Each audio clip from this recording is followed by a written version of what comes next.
Hello, and welcome back to The Financial Operator. I am your host, Jen Fizer, owner of MKB CFO and Bookkeeping. And today's guest, I was on his podcast a few months ago. We had a great conversation, and I was like, you know what? You got to come on mine. So I'd like to introduce you to Richard Walsh. Thank you for being here. Jen, it's great to be here. Yes, continuing the conversation because it was great when you were on my show. So happy to continue it here. Well, my first question is just always tell me about yourself. Yeah, I'll do the shortened version. Okay, so I'll start at like Marine Corps. I went in the Marine Corps right after high school, 17 years old, went in there, did that, got out, was swinging a pickaxe for $5 an hour, digging trench in Tucson, Arizona. Not too bright of a future. Sounds hot. Yes, it was hot and hard. And the cool part of that whole story and having that piece, there was a guy came out, wanted me to do a side gig for him at his house. And I said, okay, it's something about moving some rocks or whatever. So I didn't know what it was. So I showed up with like a wheelbarrow and a shovel. You know, I spent my last $85 on, to buy. And he had 35 tons of gravel in the street. Okay. And he wanted the wheelbarrow to the backyard and spread. That's what they do out there instead of grass. I'm like, I can do that. I do this every day. Okay. So I did it 10 hours, like 100 degrees out to get done. The best part, he came out and he put $1,000 in my hand. And I'm looking at that, Jen, going, I did this yesterday for $40. Okay. I'm like, I know my future. Mm-hmm. I'm like, I will shovel rock every day, all day for $1,000 a day. Okay. You're talking 87. Okay. So you could kind of live on $5 an hour back then.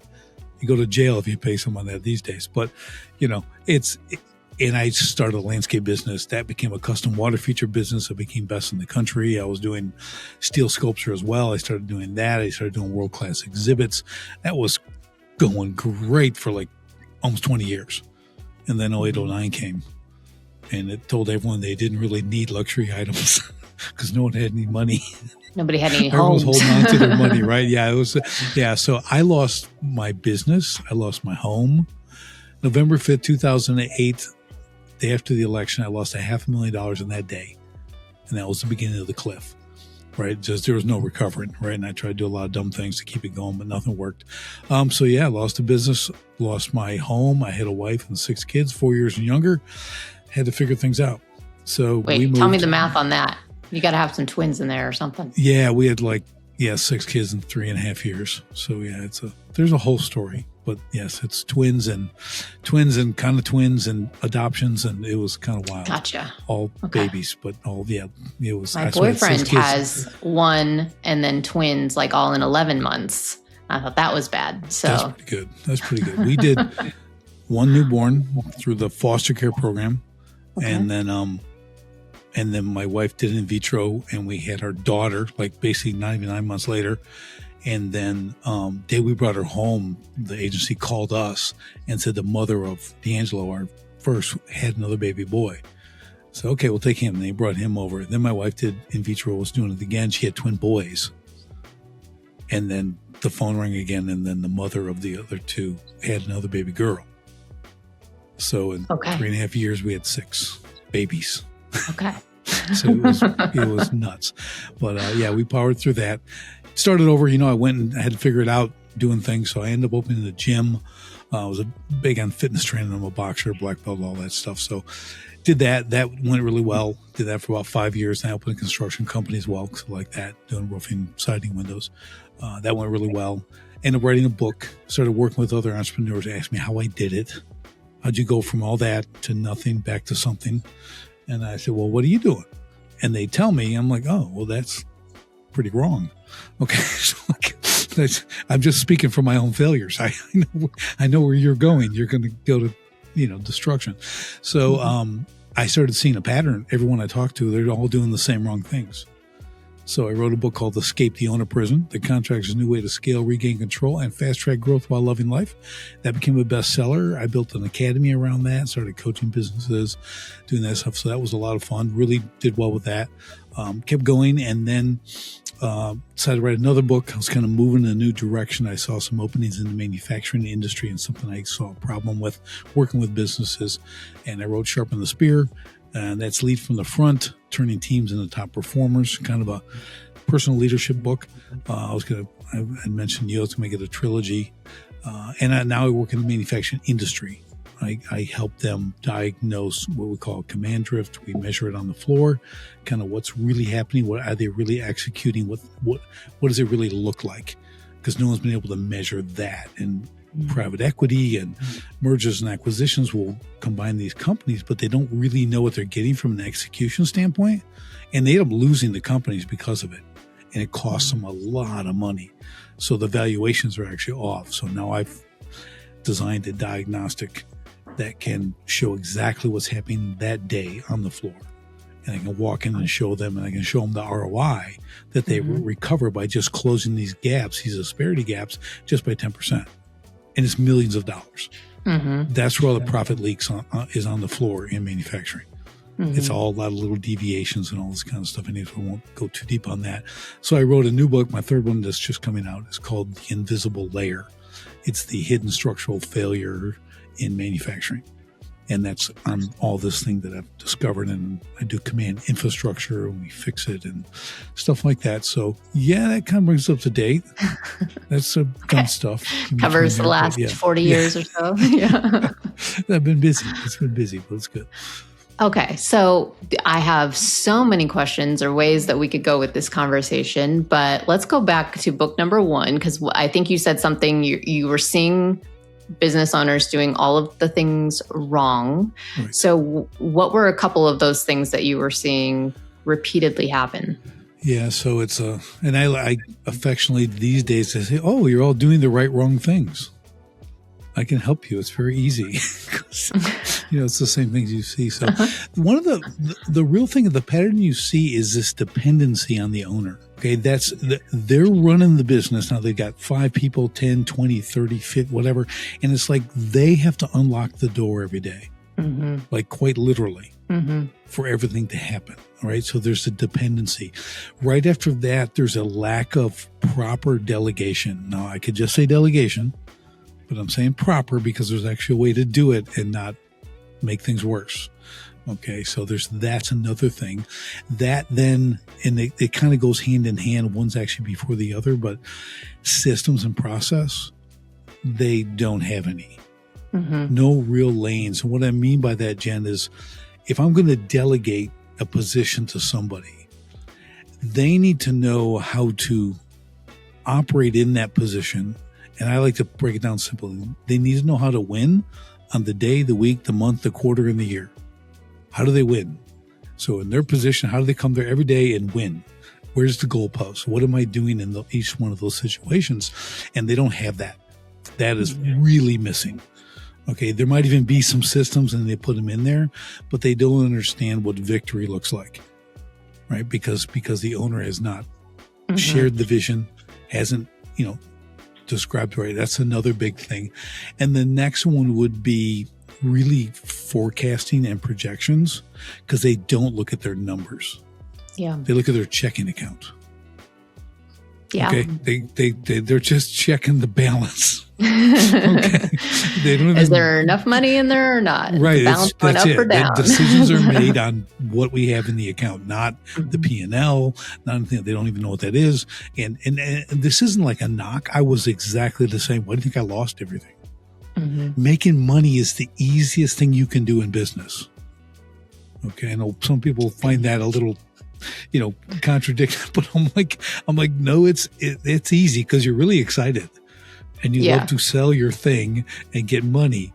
Okay. But I thought that's all it was. Honest. My first 20 is like, I'm killing it. I'm a 7-figure guy, man. I'm making all this dough and people are telling me, you should think about this or this. I mean, like my billionaire clients giving me advice that I didn't take. Okay. Cause I'm a genius. Okay. So it's just, so I kind of ignored the other stuff and just kept making great things and getting in more magazines and TV and doing all the cool stuff. And then it all came down. So it's not if, it's when. It's the proverbial when. So that's kind of, if that's enough to get started on with some of the basics I see, but those are all pretty common. Yeah. And I see the same thing. So I'm glad those are the things that you said, because I'm like, hopefully I've been telling people the right things too, right? That's why I'm on here, because of my respect for your insight. But it was I have those same conversations with so many of my own clients too, usually in the opposite order. But, usually they're starting with like, I have all this money coming in, but I don't get to keep any of it. So right. Well, yeah, that's a problem too. Where is it going? Or they go and do their taxes and they're like, well, the CPA told me that I made $100,000 last year, but I have nothing to show for it. So where is that?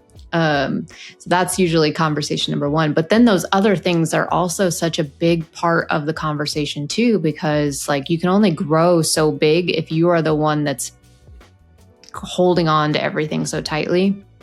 And I see it happen routinely. Like maybe there are SOPs, but the owner is constantly tweaking them, right? Like, and that's fine to a certain degree. Like you're always wanting to make things better, but it's always like moving the goalposts kind of tweaking, not, oh, well, there's suddenly a new way to do this where it's better. It's like, well, I didn't like how that happened, or I want to still be in control of this thing. So somebody has to go through me to be able to do it. So. You know what? Something's really interesting about that too. When you talk about SOPs, so standards of operation, standard of quality, whatever that is, right? Mm-hmm. Here's the real, and this is kind of what my third book's about, but here's the real problem. Who enforces the standard consistently across everybody? Whether you have multiple shifts or you have multiple supervisors, whatever that looks like in your business, who and what makes the standard stay the standard without little deviations, without little workarounds because something broke, so I had to get it done to keep production going, or whatever that looks like in your business. Think about that. That's where, because you can write really good SOPs. We all could. Now you got chat. It'll do it for you. You don't have to struggle, okay? And all that stuff's really good, but it's like anything else. Mm-hmm. Great to have a speed limit. If there's never a cop on the road, I'm not going the speed limit, okay? Yeah. I guarantee you. Okay, I'm going as fast as I want. I had a client I was talking to yesterday about this specific thing because they had hired somebody to write SOPs for them, and which is great.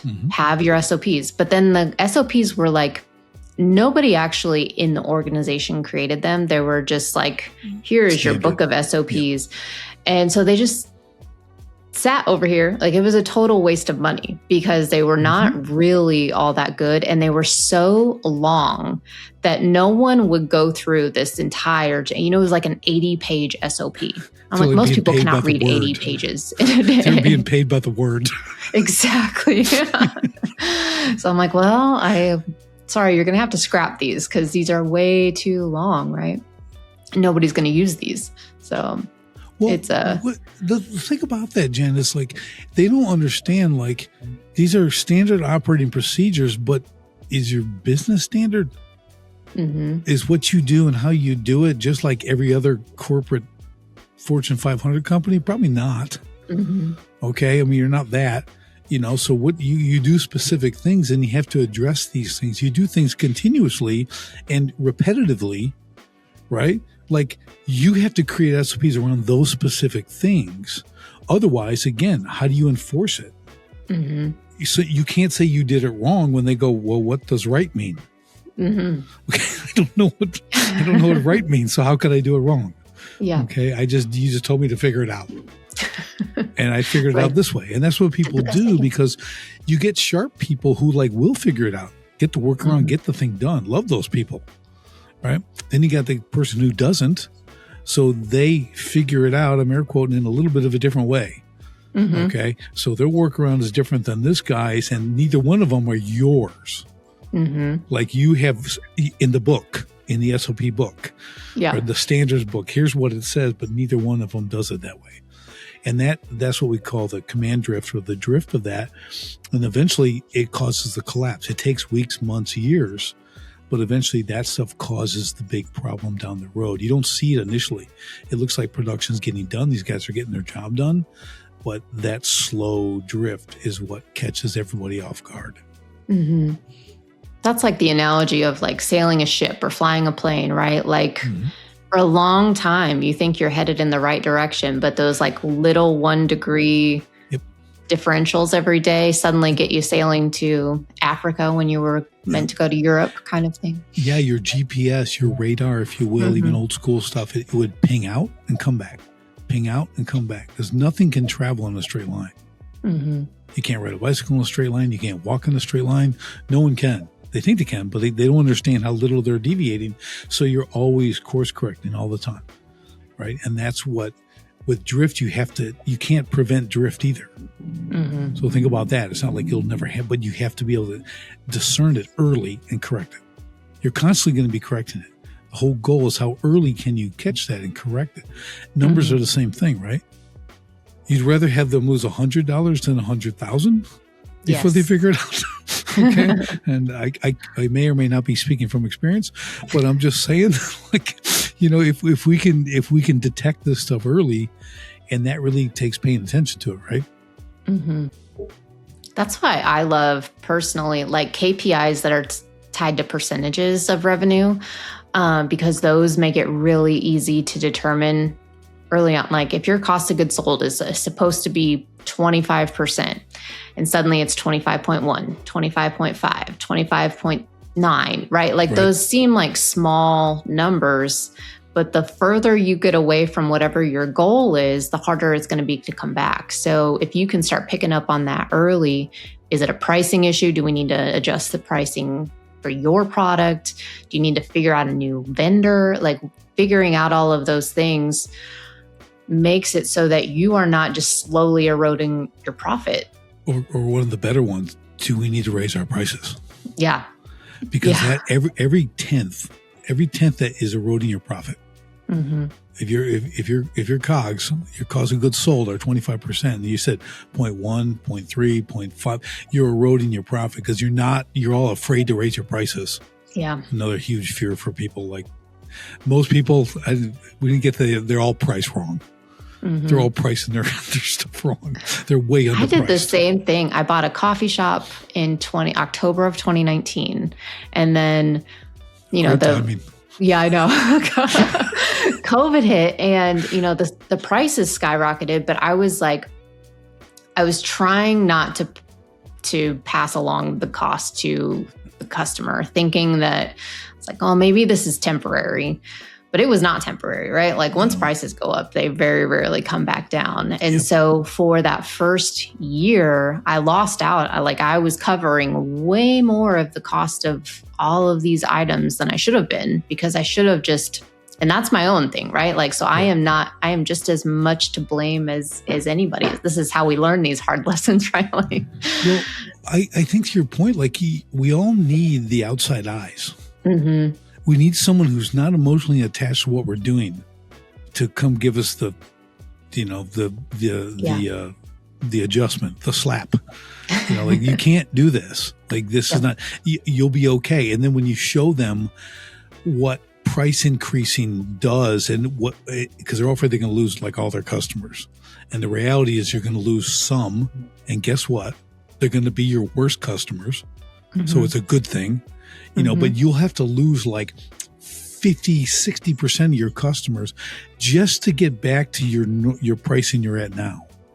So like you can lose like 50 some percent and still make the same money, with less customers. So you really have to understand that math and do it. And then that encourages people, like I'm talking, a $10 increase or whatever that looks like. It depends on the scale, right? Whatever the small percentage is, if you discount 10% from your price, you have to get 33% more clients just to make up the number before the discount.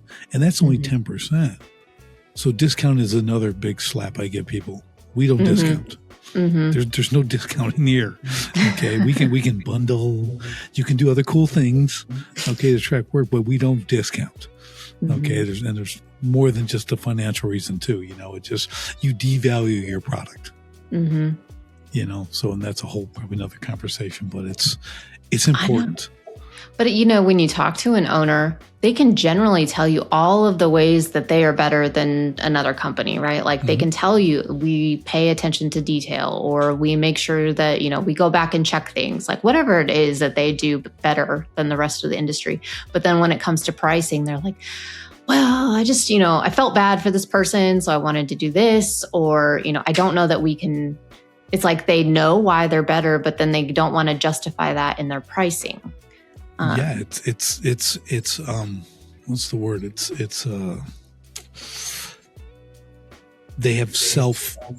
devalue themselves. Mm-hmm. Okay, so they don't have the confidence. Mm-hmm. They know they do it well, but it's someone told them at some time in their life, or they saw, or they think, well, everyone else charges this.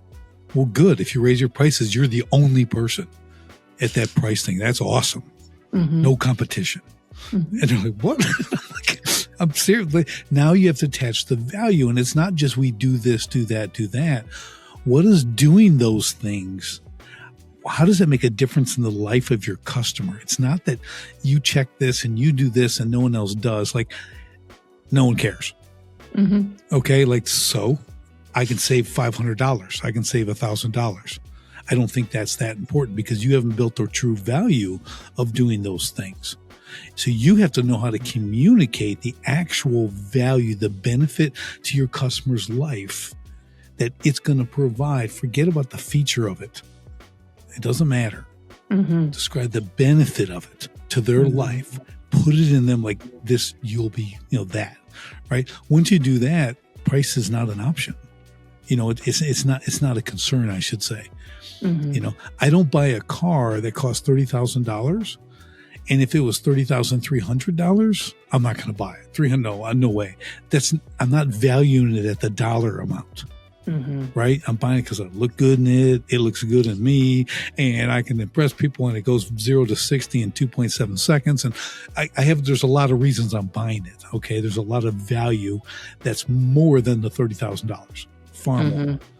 Okay. And that's a reality check people have to put in their head and think about their own purchasing, methodologies. Mm-hmm. How do you buy things?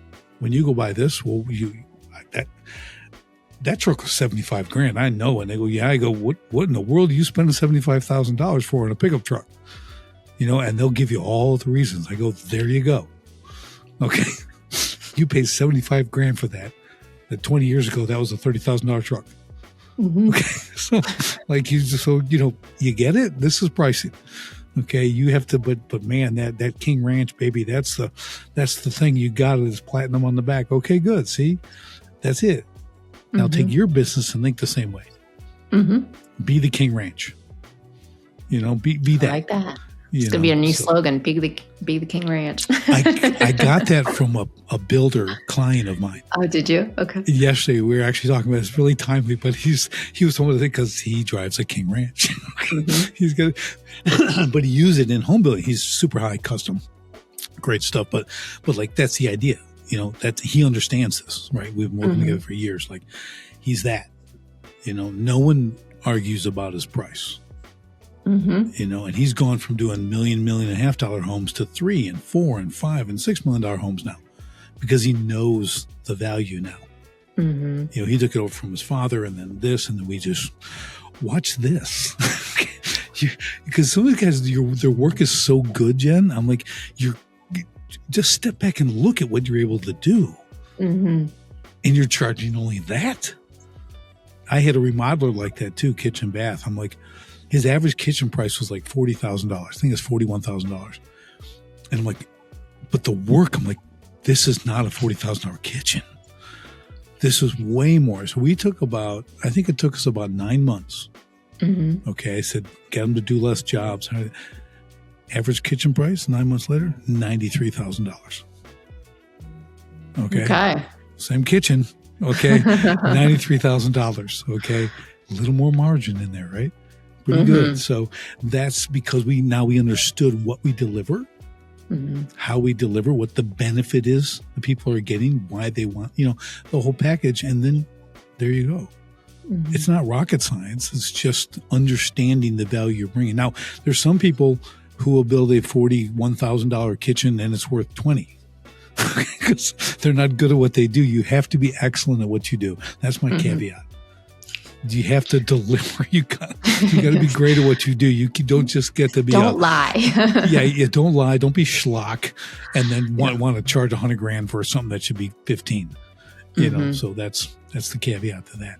I like that caveat. That's an important one. Yeah. Oh, by the way, you got to be really good. Yes.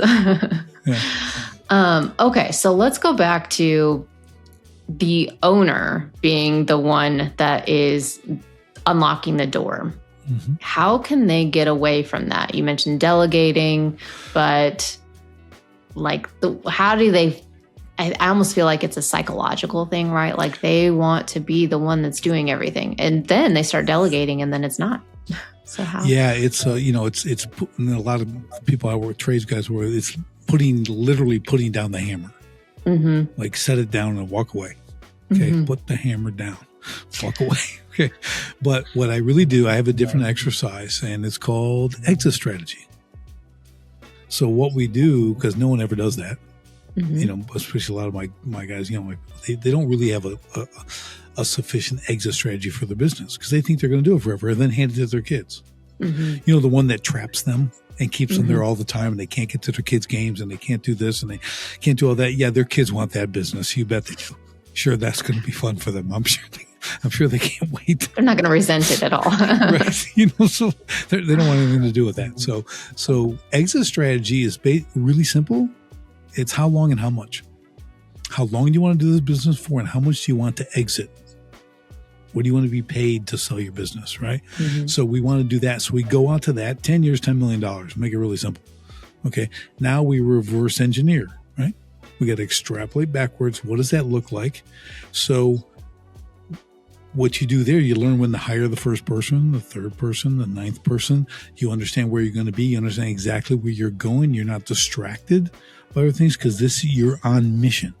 You're on a 10-year mission, and you want to be able to sell this for $10 million or whatever your number is. You have to understand what that takes. What does that mean? What's the EBITDA? What do I really have to be producing, you know, to get 3x, 4x, 5x, whatever that is, to get that number? I mean, that's a goal. Okay, you're going to work. What does my business look like? What do I, as the owner, have to be doing? It's not the accounting. It's not doing the trim, okay, in a carpentry job. That's not going to get me there. What's going to get me there is, again, delegation, systems, processes. I want to work on what I call my 5%. It's the 5% of the business only I can do as the owner. I'm the vision guy. I'm the growth guy. What ground are we taking? I'm the general in the tent. Okay. I'm not the private in the trench. Okay. You just have to accept I'm not saying don't ever talk to your guys. Don't get in an ivory tower. I'm saying you need to build a plan because as all battle plans, none of them survive the first shot. Okay. But you got to have a plan, and then you take feedback from the field, right? As you guys are executing your plan, you're going to get the comms are going to come back. You're going to go, oh, this worked, this didn't. Okay, I'll adjust it here. That's your job, right? And that job ends up being like 15, 20 hours a week. You know, maybe not even that much, right? Once it's going. But again, now you understand the path and how to get there by working backwards from that end goal. I have found that to be super helpful for people because they don't have that. So the big thing is they start their business. I'm a really good carpenter. I'm a good plumber. I'm a great tax guy. I'm going to start a business. Well, they're going to work really hard for the first 2 years. They're going to wear 9 hats. They're going to do everything. And you have to. That's the beginning. There's no secret sauce to not working hard in the beginning. Okay, like really hard and doing everything. The problem is 10 years goes by, you've repeated the first 2 years 5 times. That's the hamster wheel. That's the owner prison, right? Because they don't have a plan to get off it. It's just constant cardio. You know what I mean? They don't go and lift any weights. They just they're just a flabby beanpole. Yeah. Okay. And that's it. So they have to understand that. Once they understand that, they get real direction and they move intentionally forward. I think that's the key, is really being intentional on where you're going and how you're going to get there. I was talking to a client yesterday because they were looking at buying a business. And I don't know how you feel about this, but I am not necessarily opposed to buying businesses that are either stagnant or declining. It's the best time. Because you can get some really good deals, right? Yes. But when you're looking at those kind of deals, there has to be such obvious and obvious, fast, and easy is kind of how I look at it. Like, are they doing any marketing whatsoever? Like, are they over, and, is there a payroll overinflated? Like, there's little things that you can kind of look at as a business. But like the deal that we were looking at yesterday, she was asking me if I thought she was going to have to invest a lot of time and energy into this business to get it going up front. And I was like, honestly, it's declining, right? So it's basically making no money, and they wanted a lot of money for it. So I was like, I don't think it's a good deal just for that reason. Right. But also, if your goal is, you can always make an offer. You can, yeah, exactly. But the thing was, like, they were in their kind of proposal, their business listing that they had, everything was about the potential. There's the potential to do this. There's the potential to do that. And I was like, if they know that all they have to do is these X, Y, and Z things, then why are they not doing that? Because the things that they were pointing out were very obvious. Like, add more blank, or just change a little bit of Y. And so I was like questioning that. Like, if there is something that they're pointing out that's just like, why are you not already doing that if it's going to mean that you're going to make more money, right? Like, were they doing that to help justify their inflated price? Oh, for sure. Oh, yeah. Yes. You're just like, you're selling potential? Yes, exactly. And it was like a 17-year-old business or something like that. And it was basically, it was not paying anybody. It was unclear whether they were paying themselves as owners or not. But then it was also like the profit was just so small that I was like, no one would work for this, right? Like, you want to give up your life for $20,000 a year? It's like, and I don't think it's the wrong way. It's like they're selling it like it's their child. Mm-hmm. You, if you have kids, like I have 6, so a lot of potential. Mm-hmm. Exactly. Where they go, we don't know. Some being realized, some I'm just hoping they're late bloomers. I don't know, but it's out there, right? So we don't know, so we don't bank on it. We encourage it, but you can't do that. So those are people who were in the owner prison for 17 years. Mm-hmm.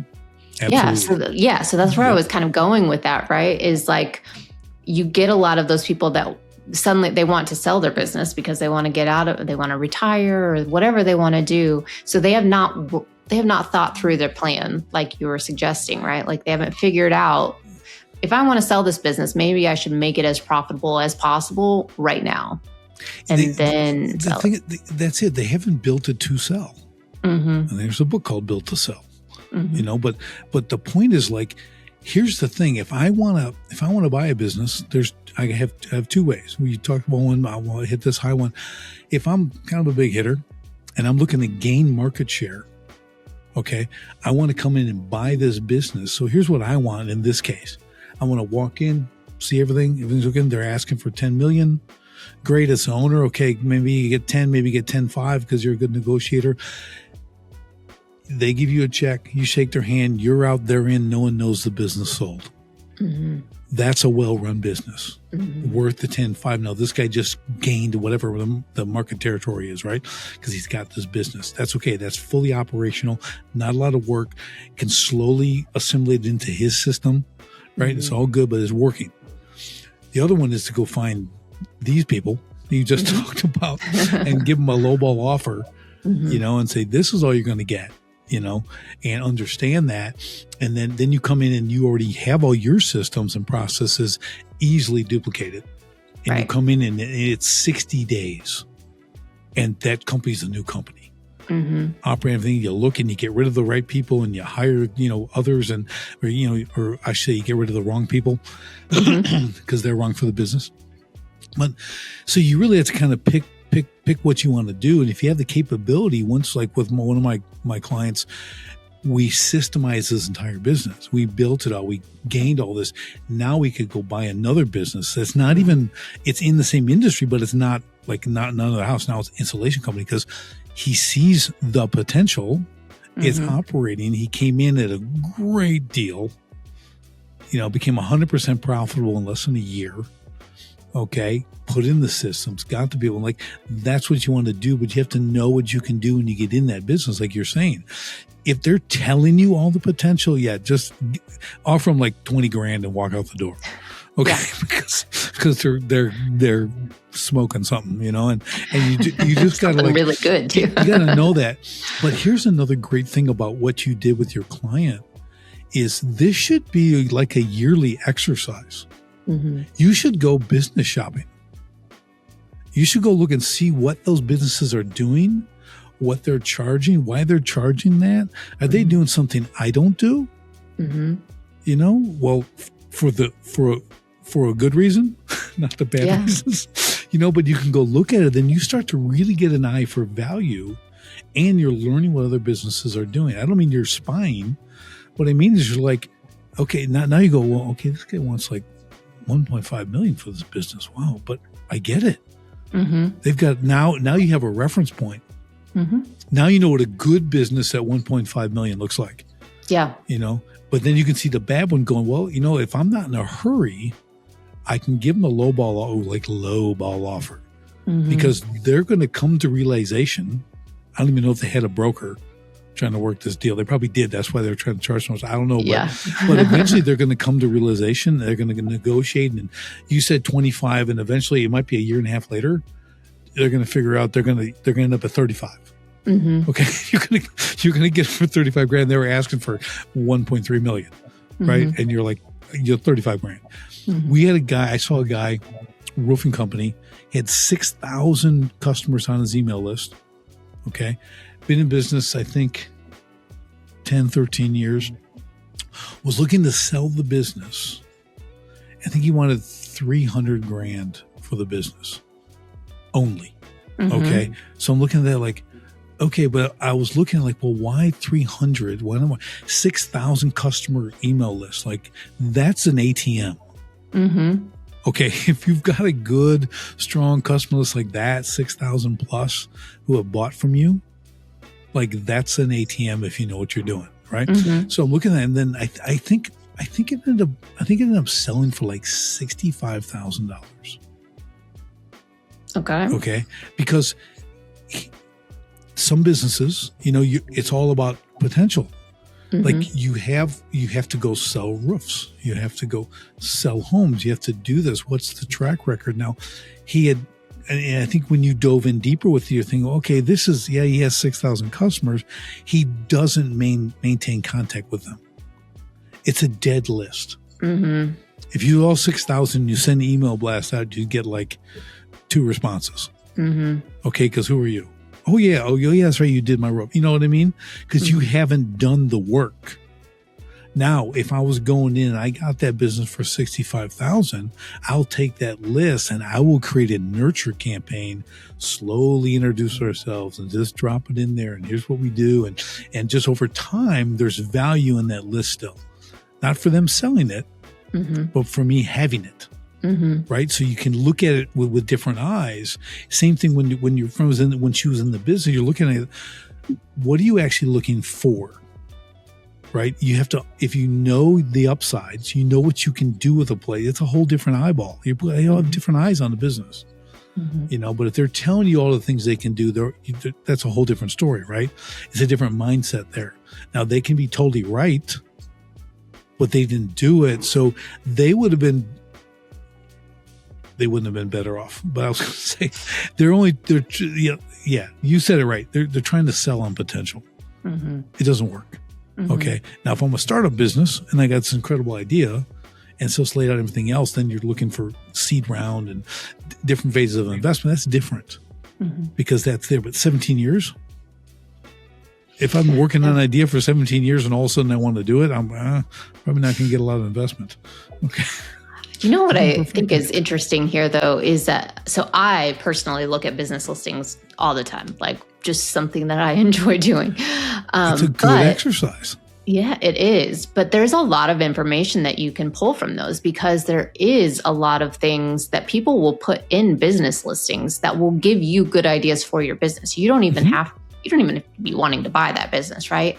But let's say that you, like this one that they were looking at, Like they're listing all of the potential things that you could do for that. But let's say you have like a similar business. Maybe you haven't thought of some of these ideas. Like maybe we should just take some of these ideas. But it also, like you said, it helps you kind of figure out like what could I sell an accounting firm for? Or what is a good price for a roofing company, and how big do I have to get before I can start getting those prices? So it does help you to kind of reverse engineer those things that you need. Like if you know that your goal is $10 million in 10 years, what does that look like? Exactly. So it's just like if you want to get a coach or someone to help you with your business or whatever, you want to have someone who's been where you want to go. Okay. Even a mentor. Okay. Which is the free version of coaching. Okay. You just don't get to talk to them a lot.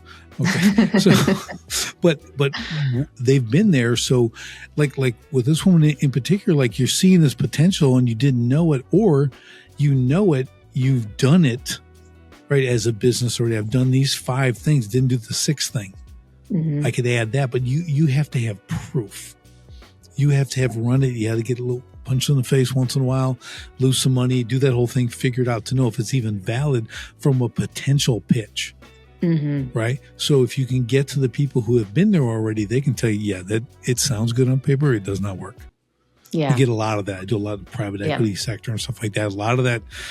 Yeah, the things look good, but I'm telling you what I do now, like I'll show you why it's not what you think it is. And lights are still green, but they're going to go red soon. And I'm going to show you that. So that's the whole thing. Everything looks good. Everything's buffed and puffed when the buyer comes in, right? Everyone's on their best behavior. Though. Yeah. Because there will be, I see this a lot in people that are newer in business, where they don't necessarily want to take advice from people that have been in business longer, right? Like they kind of look at it like, oh, well, you're just like the dinosaurs of the world, right? Like they got new, fresh ideas, but a lot of times it's just regurgitating old ideas, but in maybe a slightly different way. And so there will be things that you caution them against, like, well, we don't want to do this because of X, like this will result in this. And, the person that's been in business and has already tried it knows all of those pitfalls and why you don't want to go down that route. But then, fresh face over here, that sometimes you need enthusiasm and sometimes a minor tweak will result in what you're wanting. But, it's like having to learn all of those things the hard way. Yeah, it's the proverbial lipstick on a pig. It's still a pig. Exactly. Okay, I mean, I've been in business over 35 years. Okay. I've seen some stuff. I'm pre-internet. I'm post-internet. I'm AI. Okay. I'm just going, same thing. Yeah. Same thing. Yeah. Oh, you can do it faster. Same thing though. I can do it faster. Just like before computers. They didn't help us work less. They made us work more. Because it's more efficient. You just do more. So they're not, nothing is making you work less. Okay. There's the news flash. There's the big takeaway. Okay. You're just having to work faster to stay ahead of. Work is work. And you're going to put in all the same hours and everything else. Just, you might get more done, but you're still going to be required because of that, because everything's so efficient, because you have AI, you have speed, you got to do more because everybody else is working faster.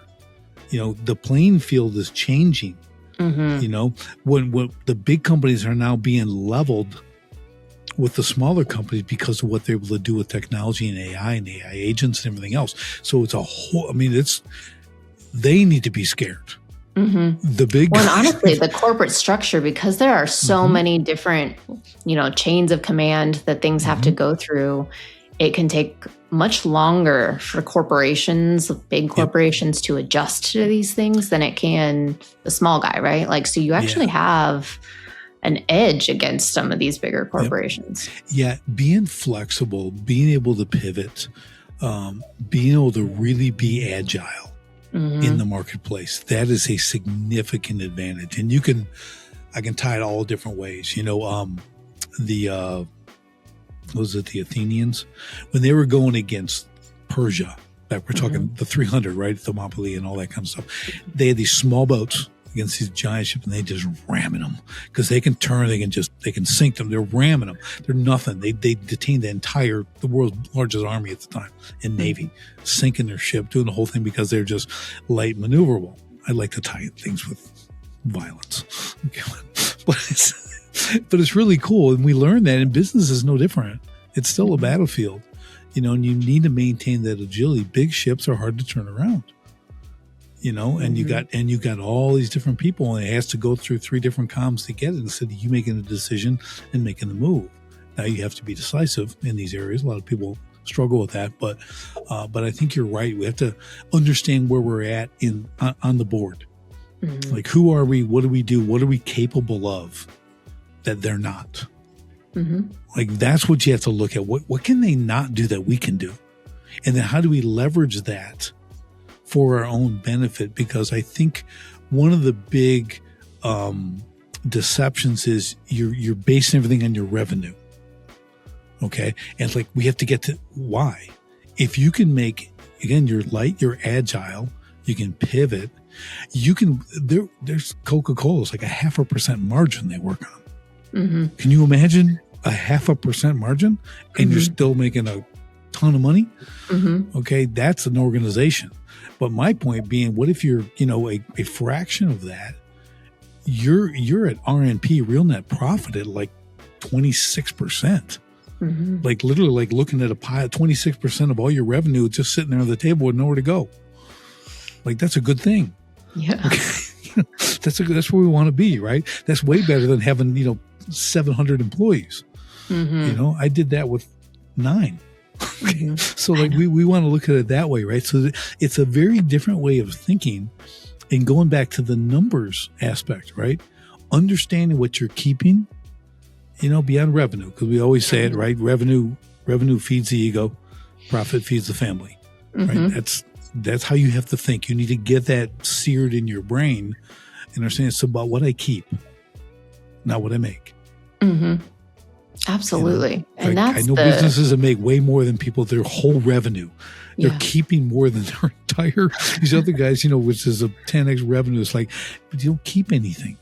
You're looking at the wrong losing scoreboard. some of it. Yeah. You're right. But you're looking at the wrong scoreboard, right? You're looking at gross revenue. Like, it doesn't, it's just a number, but I hesitate to say not an important number, but the reality is, going back to COGS, cost of goods sold, what's my pricing, what's my real margin, what is that stuff, where does all that go? Are those really my cost of goods sold? Is that, but then I get overhead? Am I putting that in there? Am I not putting that in there? Who's separating that stuff in my P&L? I don't know. And then do you understand when it changes? It could change next month. Construction, remember during COVID, 600% increase in lumber. 600%. Okay, that's an expensive 2x4. That used to be $1.70. And it's $10 now. I mean, it's like it was insane, right? But people had to adjust it. They had to adjust. You can no longer even have a contract. It was like, well, this is today. That's an industry, right? Like, if you don't adjust very quickly, you have suddenly lost all of your profit. Yeah, it's gone in the blink of an eye. Yeah. Guys are losing $30,000 on a job, $50,000. That's their margin. They're building up, $300,000 home. They lose $35,000, $40,000. They made nothing.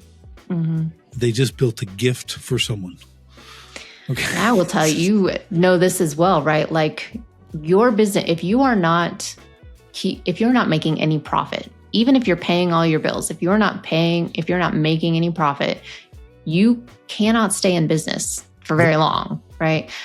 And especially in the trades where you are generally fronting some of the money for things. Either you are buying things up front, you might be getting paid on a net 30 or net 60. If you don't have any profit, you have no way to pay for that. And those are where I see a lot of people get into money trouble, and then they got to get high interest loans and things like that. And spirals. Here's the thing. Here's what they haven't figured out, and I help my clients do this. I'm like, and I did this out of necessity. Okay. Again, I'm a guy swinging a pickaxe for $5 an hour, right? Well, now I'm building things like that cost money. I have to get things to buy things. So I'm like, well, I don't have any money. How do I buy something? I don't have any. No one's giving me credit. I'm just some goof who just got out of the Marine Corps. They don't give me anything. They just said, well, pay me and I'll give you the rock, whatever. So I'm like, well, I'll get a deposit.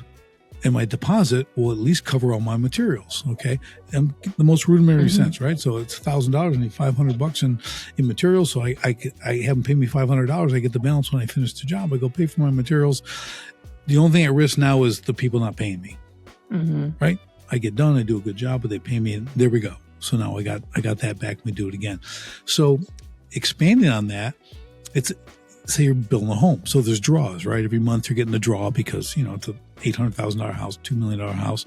Well, we learned this little thing to say to people, like as a man, I'm like, well, you got to understand, I promised my wife, I'm not going to build your house with our money. Okay. And they look at like, oh, I totally get that. I go, okay. So here's how the draw schedule works. And this works with banks and everything else. Your draw should be paying for, and everyone's got this backwards because they think they're supposed to. It should be paying for the work you're going to do, not the work you did. It looks like if you do this right, and this isn't criminal, if you do it right, that deposit and the front end, you're ahead all the time. Okay, so every next draw is paying for the work coming. It says on there for the work completed. It's for the concrete, it's for the foundation, it's for this, it's the trust, but it's not. Because you've built your numbers properly. Actually get a spreadsheet and you figure out where this should be. What does this actually cost me? Now you're never in a cash flow restriction. And keep increasing your line of credit. That is like the key to victory. I got my clients like $350,000 in the line, right? So they can pull from that if they need to, whatever. And that's that's revolving, right? You can just put it back in. They're not dipping in their own pockets, their own profit. So all you have to do is figure these simple things out. Get someone like you to help them with that. Like, understand, like you're just doing it backwards because someone told you that's how you do it. Yeah. Okay. And people lie. Well, and people are really bad at making money on, you know what I mean? The average person is not who you should be taking advice from. So financial literacy is is in short supply. Okay, it's very short supply. So, and I'm not saying call me about it either. I'm just saying I didn't do so well the first 20 years, but you gotta, it's like anything else, Jen. Anything you don't pay attention to will go away. It'll evaporate. Parkinson's law. If your money doesn't have a place to go, literally like 100 here, 500 there, 1,000 of this, wherever those categories are, it will evaporate. You go out, you'll take someone to dinner, you'll do this, you'll buy that cool four-wheeler you always wanted, and poof, your money's all gone. And you don't know where it went, or you don't have a good CPA, you don't have good tax strategy, and it's all gone, all right. My uncle got it. Uncle Sam. Okay. He's got it all. He took it. He stole it from me. Okay. And the hardest thing is if you had no plan for that, if you didn't even think about taxes, right? Like that's not factored in at all. And then you're not looking at your numbers. So let's say you made $1 million last year. You didn't do any tax strategy for that. Suddenly we have a nightmare situation on our hands. You made $36,000 for the year out of $1 million in revenue. You're like, oh, that's kind of sad. Yeah, you're at the poverty level. How about that? You're amazing. You should start another business. Then you can make $72,000. But, what I think is funny about that though? Like the people that are making let's say you make $1 million, you have $1 million in revenue and you get to keep 100,000 of it, right? Like that's your profit. But then say, a similar business can be doing 10 million in revenue and you're like, yes, I want to be there, but they're also keeping 100,000 of it. Going back to your point earlier, I'm like, would you rather work for 10 million is 10 times, 10 times work a for million, million. So it's a lot easier to say it's $1 million. It's definitely more work if you're at 10 million only taking home 100,000. Do you know how much you're working to fail? Yeah. I mean, you're doing all kinds of wrong things, and you're just constantly, your hair is on fire and you're going, but you got a $10 million revenue number. You know what I mean? But you got nothing in the bank. You know, you're just so focused on that. So you just have the wrong focus, right? Like I said, you're looking at the wrong scoreboard. You know, we look up and we want to see the score. Revenue's not it. It's just the wrong scoreboard. Yes. And that is so important to be able to understand that. If someone, I would say if someone only told me that, I wouldn't have listened anyways. I didn't listen to anybody. Okay. I was a complete idiot. I did it all by myself. So I could take full credit for all my disasters, you know, so I couldn't blame anyone because everyone tried, but I wouldn't listen. So my big thing now, if people ask me, what's the number one thing you should do? I go, get help. Ask for help. That's what you need to do. And take it. Listen. if you want to accelerate your business, I'm not kidding. I mean, it's funny because I didn't do it, but like you want to accelerate your business. You want to get to where you actually want to go. You want to keep more of your money. You want to deliver a prime service. Like get help. Get those people who've been there. Find out who can. Like, get a tax strategist. Get the right CPA. You know what I mean? There are different things, right? There's different categories, but you should. I have another client who's just. I love him because he just believes in coaching, not just from me. He gets from everyone. He has good counsel around him, and I've watched him over years. Just man, he just crushes it because he pays to learn, and he compresses time. It's time compression. He takes 10 years of mistakes and bad decisions and puts them into one. Yeah. You know what I mean? Like, and you learn, you save all that heartache because you're open to listening, and he does it. If I tell him something on Tuesday, by next Tuesday, it's done. We get a call, I'm like, dang, this for 5 years. Okay. Like he executes. He's got the best people working for him. We delegate. I mean, it's a beautiful thing to see, but you have to have the mindset of, I need a coach. I need someone to help me. Who can help me here? Not, I need to figure this out. Right? Who can help me figure this out? That's the shift in your mind. Because from an ego standpoint, we want to do it. I know I did. I'll just work harder. It'll take me twice as long and it'll cost me twice as much, but I get all the credit. That's stupid. But who can help me? Every time. Who can help me? Who can help me? Who can help me with this? You know, it's not being dependent. It's being wise. Find those people because they will accelerate and they'll tell you something in like 30 seconds. You go, I never thought of that. And you're done. It's not even a coach. That's like a friend. Well, dude, you ever think about doing this? And like, no. Well, why not? I don't know, but that's a great idea. All right, we'll do that. And they go, do it. That's amazing. I do it with people. I tell them that and they come back, dude, when you told me about the pricing and this on my websites, like what I'm doing, he goes like, you're right. I'm like making 4 times what I was. I go, just because you asked, right? He goes, right. I go, not so hard. You do great work. You can make a lot more money now that you've done mine for the low price. Oh, just kidding. People always told me that, Jen. So my business, my water filter business, no one ever told me I'd charge too much. I'm not kidding. You need to charge more. And I can say this now because it's been so long. I was 300% margin at the time. I mean, I was like crushed. I'm like, but I delivered unbelievable stuff. Always more than anyone else would deliver. So even though I had the high margins, I still was spending. I could have had higher margins, you know. But I did it till it was perfect. You know what I mean? So it was kind of that thing that kind you were the King Ranch. yeah, I was the King Ranch of water features. Yeah, but it's that mentality though. Like you have to understand that. You know, that we really have to understand this stuff. That you got to bring those people in who can help you and accelerate your plan, especially if you had a 10-year, $10 million plan. I got news for you. Really hard doing that by yourself. Yeah. Well, and you also have very little, 10 years is not a long time, right? It's a blink. And I can so there's not a lot of room for error to get you to that plan. I can say that because I'm more than 10 years old now. So it goes pretty fast. It goes really fast. So yeah, it's like my life still is Monday, Friday. Mm-hmm. Tuesday, Wednesday, Thursday, I don't know. I did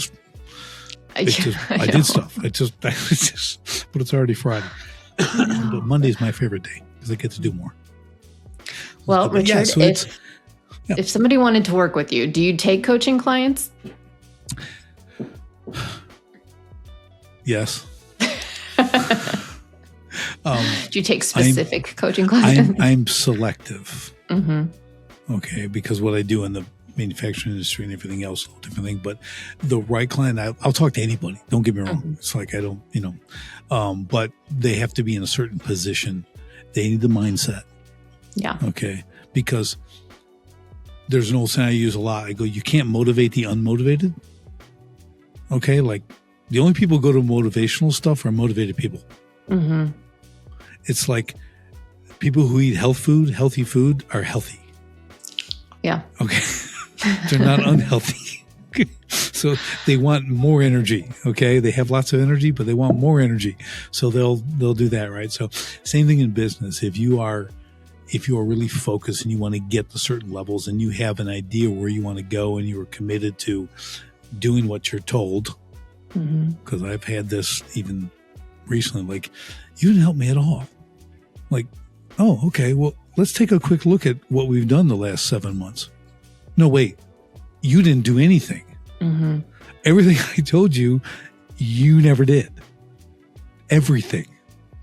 No exceptions. Yes. You didn't do it. You started, but you never finished. You never completed anything. So you can hate me forever. I'm okay with that.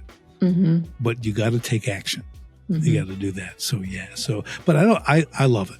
I love helping people who are in their business to win. They love it. They want to do it. Yeah, I'll help them. They can always reach out to me. Yes. Well, so it also sounds like you've got 2.5 books, 2 books right now that are out, one that's coming. Sounds like in the next couple of months. Yes, might not be too long after. I think this is going to release in May. So probably, you said June, July? Yeah, end of June. Okay. Yeah. So you'll have your 3rd book, but where else can people find you? You have a podcast? They can go to my podcast, Sharpen the Spear podcast. That's a good one. A lot of good stuff. You were on it. Mm-hmm. A highlight. Oh, listen, a highlight of the podcast. And grit2lead.com is going to go there, and that's got everything you could need from simulators to all kinds of cool stuff on there. So you can go there. You can reach out to me there. Richard at grit2lead.com. You want to send me an email? If you're in the, you know what? Let's do this. I love giving gifts. Escape the Owner Prison, my first book, the bestseller book. If you want the audio version of that, go to Richard at grit2lead.com and say, hey, I saw you on Jen's show, and I'd love a copy of the audio version. And poof, it'll be in your inbox. Just like that. But speaking of caveats, you got to listen to me read it. Okay. So who else would you want to listen to you read it? But yes, yeah, who wouldn't? Yes, who wouldn't? Yes, my wife. She's like, I've heard you talk enough. Yes. I don't need more of you. I have enough of you. I don't need more. Can't take it. All right. Well, Richard, it was a pleasure, as I knew it would be, to have you on today. Everyone that's listening, go find him, go listen to his podcast. It's great. And I'm sure I will talk to you again very soon. Love it, Jen. Thanks for having me on. Good time. All right. Thanks.